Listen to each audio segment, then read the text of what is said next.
Bonjour,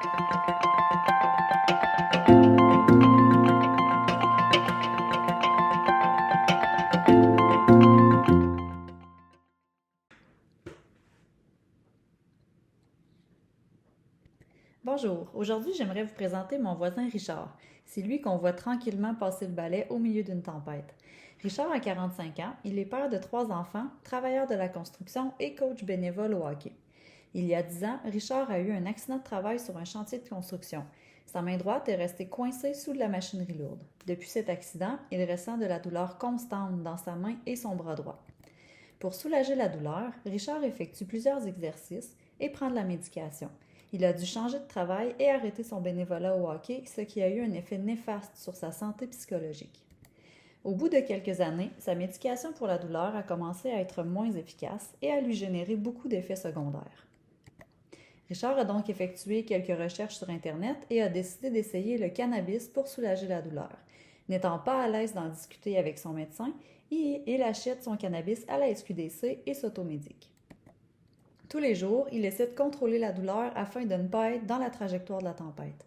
Certains jours ça fonctionne et d'autres jours ça ne fonctionne pas. Vous avez probablement deviné que Richard n'est pas mon voisin, mais qu'il représente plutôt un exemple de parcours de quelqu'un qui vit avec de la douleur chronique. En effet, la douleur chronique touche une personne sur 5 au Canada. Donc oui, ça pourrait être votre voisin, votre mère ou la personne qui passe à côté de vous dans la rue. La douleur chronique amène plusieurs impacts négatifs dans la vie des personnes atteintes, autant sur le plan physique, psychologique, social que socio-économique. Finalement, c'est un peu comme avoir à gérer une tempête à tous les jours. Tout comme Richard, plusieurs personnes qui ont de la douleur ont du mal à trouver un traitement pharmacologique efficace et se tournent vers des traitements alternatifs comme le cannabis. La légalisation du cannabis non médical, c'est-à-dire celui qu'on peut se procurer dans des magasins comme la SQDC, en a d'ailleurs grandement facilité l'accès depuis 2018. Mon projet de maîtrise avait donc pour objectif de décrire l'usage de cannabis chez les personnes vivant avec de la douleur chronique et d'explorer leur perception quant à la sécurité et l'efficacité du cannabis.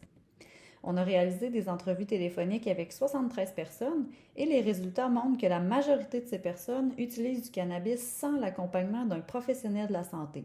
Elles sont donc en situation d'automédication.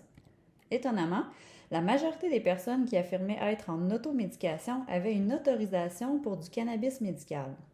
De plus, 20% des personnes participantes utilisaient à la fois du cannabis médical et non médical.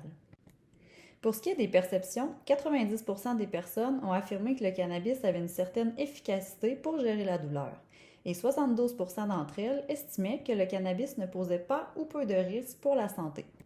En conclusion, les personnes qui obtiennent une autorisation pour le cannabis médical n'ont pas nécessairement le suivi médical requis.